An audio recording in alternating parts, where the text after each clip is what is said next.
which we will explore this issue more. But what I need to hear from you now is 2 more pros on Abou Jahjah's story. The 3 that he mentions are exactly what I can say, so no problem, you can go ahead. So the pros are the things we agree upon, obviously. Okay, the second hour of this evening we will spend on 2 statements. Statement 1, Muslim interests in Europe can best be pursued through Islamic organizations like, for example, Islamic schools and political parties. Mr. Abou Jahjah. What is difficult is to actually pursue multicultural Europe. Multicultural Europe is not multi-religious Europe. Multi-religious Europe should be an obvious issue. It's freedom of speech, freedom of religion. We know reality is otherwise. We all know what happens in France. We also know how the debate goes in the Netherlands. And we know that actually this is not how things are evolving, unfortunately. However, we think that sociologically speaking, the Muslims in Europe are not one and the same. Sociologically speaking, they have other dimensions. And these dimensions are as important into political activities as their religious dimension. Like, as organization, many people think we are a Muslim organization because we defend Islam and the right of religious practice. Of course we defend that, but we are an Arab organization. And why we are that? Because we defend also that connection. We defend the Palestinian cause out of a diaspora analysis. We defend Iraq. We are in favor of the resistance in Iraq because of that diaspora analysis. We are opposed to the regimes and to the dictatorships also because of that analysis, because we think that they are as much an enemy of our people as the Americans are and as the Zionists are.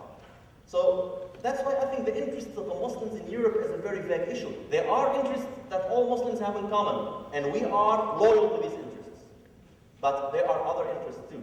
There are other interests that we have also in common with all other groups. For example, I am personally I feel very much linked to people who are actually anti-capitalist.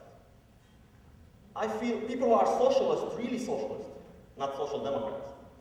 Because I don't think social democrats are social democrats, I think they are social liberals.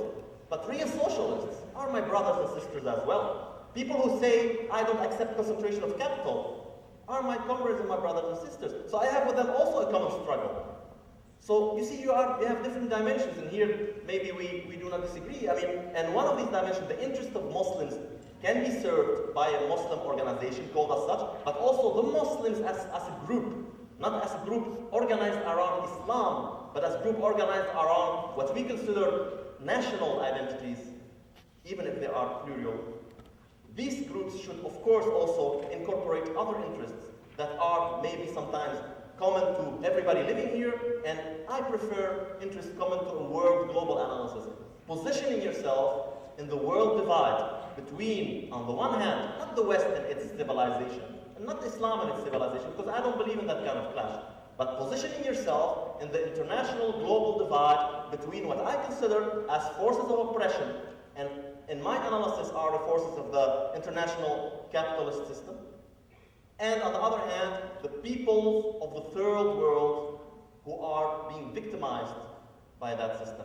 And I am not accepting an analysis that does not point that out. I do not accept, let's dialogue analysis on that level. On that level, there is no dialogue. On that level, there is a killing machine that is devastating Africa, devastating big parts of Asia, devastating big parts of China, and devastating also big parts of my original homeland. Okay, thank you. Mr. Ramadan.